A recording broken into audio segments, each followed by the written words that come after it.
Hello everyone, welcome to SJI online class 7th English medium subject Hindi language lesson 21 निबंध लेखन। बच्चों, आज के वीडियो में मैं आपको पाठ 21 निबंध लेखन के अंतर्गत जो आपके में टर्म फर्स्ट में आ रहे हैं कौन कौन से, एक स्वाधीनता दिवस और दूसरा अनुशासन का महत्व।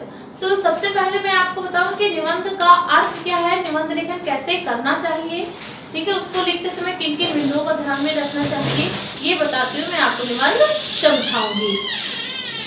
निबंध का अर्थ है निधनबंध, अर्थात नियोजन रूप में बंधा हुआ। जब हम किसी विषय पर क्रमबद्ध रूप से कोई लेख लिखते हैं तो निबंध कहते हैं। वास्तव में निबंध विभिन्न अनुच्छेदों का एक समूह होता है। सुंदर व क्रमबद्ध वाक्यों से बने अनुच्छेदों को जब हम किसी विचार या विषय पर लिखते हैं तो वह निबंध कहलाता है। निबंध लिखते समय निम्नलिखित बातें याद रखनी चाहिए। कौन कौन सी है वे बातें?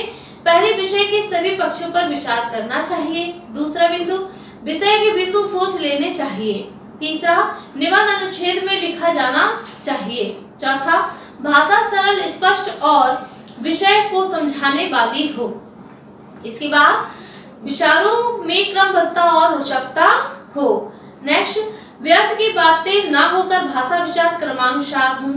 नेक्स्ट, शब्द तथा वाक्यों का प्रयोग व्याकरण के नियमानुसार हो। भाव को भली भांति स्पष्ट करने के लिए मुहावरों लोकोक्तियों का प्रयोग होना चाहिए। तो ये तो हो गए निबंध लिखते समय मुख्य बिंदु।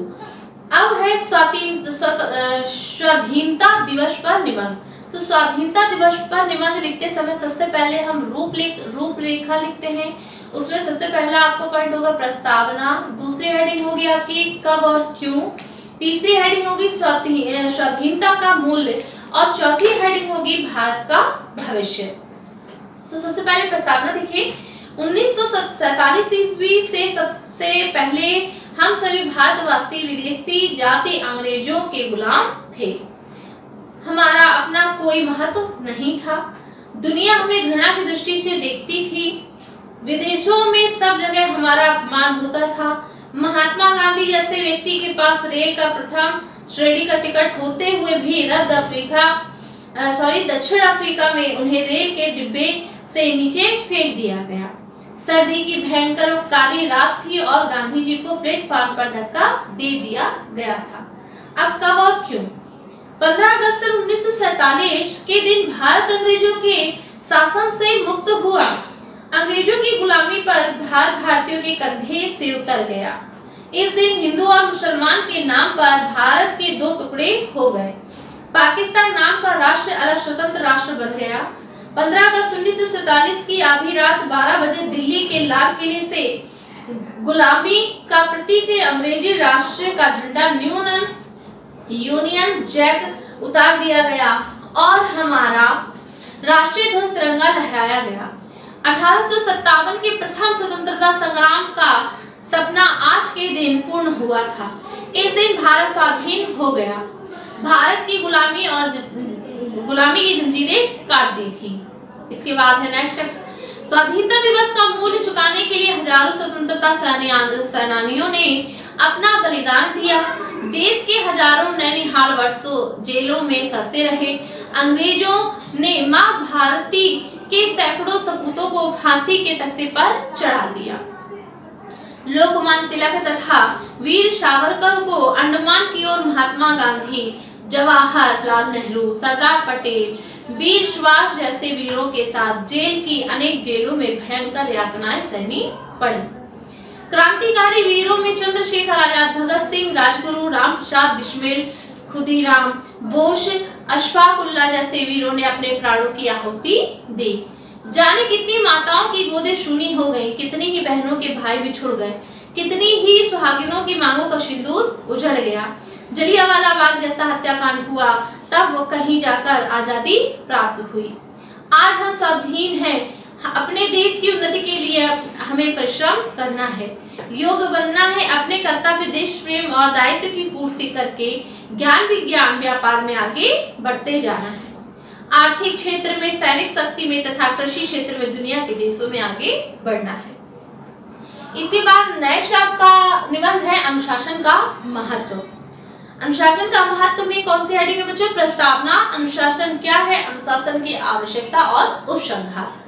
प्रस्तावना, सूर्य, चंद्रमा, तारागण, नदी, पवन सभी अपने अपने नियमों में बंधे अपने अपने दायित्व को पूरा करते हैं। परोपकार से ही ये कर्तव्य की पूर्ति करते हैं। कोई इन्हें काम करने का आदेश नहीं देता, किंतु ये प्रकृति के नियम का पालन दृढ़ता से करते चले आ रहे हैं। कभी भी तो कोई चूक नहीं होती है। अनुशासन क्या है? प्रकृति के सभी जड़ और चेतन वस्तुओं का एक नियम से निरंतर काम करना ही तो अनुशासन है। ये सब जिस किसी एक सत्ता की आज्ञा का सदैव पालन करते आ रहे हैं और उस कर्म में ही तनिक भी ना चूक है ना भूल है। ऐसे ही जब व्यक्तिगत धर्म, पारिवारिक धर्म, समाज और देश धर्म का कठोरता से पालन करते हैं तो वह अनुशासन कहलाता है। अनुशासन का अर्थ है कि व्यवस्था अथवा शासन को बनाए रखने के लिए जिन नियमों का दृढ़ता से पालन करते हैं वही अनुशासन है। अतः तंत्र व्यवस्था के नियमों का पालन ही अनुशासन है। हमारा प्रशासन, विद्यालय, परिवार, समाज सभी जगह सभी लोग नियमों का पालन करेंगे, कर्तव्य और न्याय तथा कानून के प्रति अपनी जिम्मेदारी समझेंगे तो कभी गड़बड़ी एक दूसरे को परेशानी करने से काम नहीं होगा। नियम तोड़ने से अनुशासनहीनता बढ़ती है और व्यक्ति अपने कर्तव्य के पालन में झूठ बोलता है, बेईमानी करता है, जिससे सभी की परेशानी होती है। काम नहीं होते, सब कष्ट उठाते हैं, समाज में अव्यवस्था पैदा होती है, झगड़े बढ़ते हैं। विद्यालयों में अनुशासन न रहने से जो दशा आज बनी है हमारे सामने है, इसे ठीक करने के लिए अनुशासन होना ही चाहिए। यदि सच्ची स्वतंत्रता में रहना है, अनाचार, द्वेष, झगड़े, शोषण, अन्याय, निकम्मे आदि व्यर्थ बातें से मुक्ति पानी है, शिक्षा स्तर को ऊंचा उठाना है, देश की उन्नति करनी है तो जीवन में अनुशासन लाना ही होगा। अनुशासन के पालन से ही व्यक्ति महान बनता है।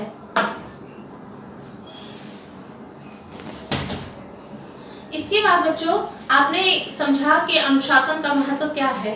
तो अनुशासन क्या है कि व्यक्ति के द्वारा किए गए कार्य अनुशासित रूप में वह अनुशासन कहलाता है। चाहे वह विद्यालय में हो, घर में हो, परिवार में हो, समाज में हो या किसी भी क्षेत्र में हो। जब हम कार्य करने के लिए बाहर निकलते हैं तो हमें नियमानुसार कार्य करना चाहिए, वही अनुशासन कहलाता है।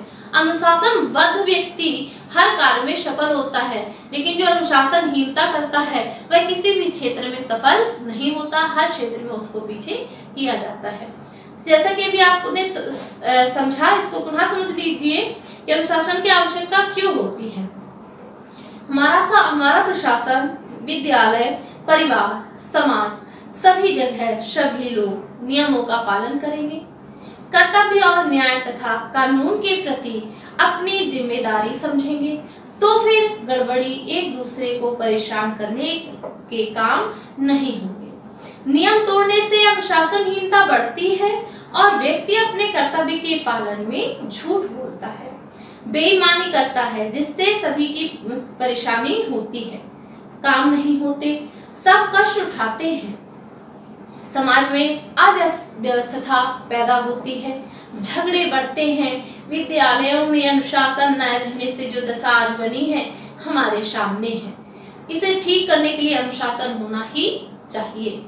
यदि सच्ची स्वतंत्रता में रहना है, अनाचार, द्वेष, झगड़े, रोषण, अन्याय, निकम्मेपन और व्यर्थ बातों से मुक्ति पानी है, शिक्षा स्तर को ऊंचा उठाना है, देश की उन्नति करनी है तो जीवन में अनुशासन लाना ही होगा। अनुशासन के पालन से ही व्यक्ति महान बनता है।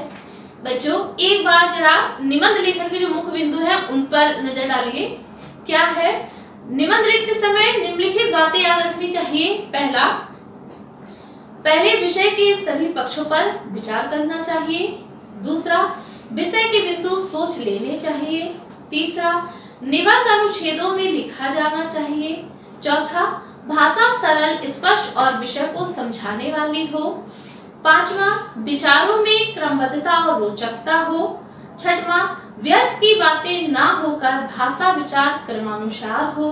सातवां, शब्द तथा वाक्यों का प्रयोग व्याकरण के नियमानुसार हो। भाव को भली भांति स्पष्ट करने के लिए मुहावरे और लोकोक्तियों का प्रयोग होना चाहिए। तो बच्चों, आज आपने इस वीडियो में निबंध लेखन के समय क्या सावधानी बरतनी चाहिए इनको समझा तथा दोनों निबंध को समझा। आज के लिए इतना काफी है। Thank you students.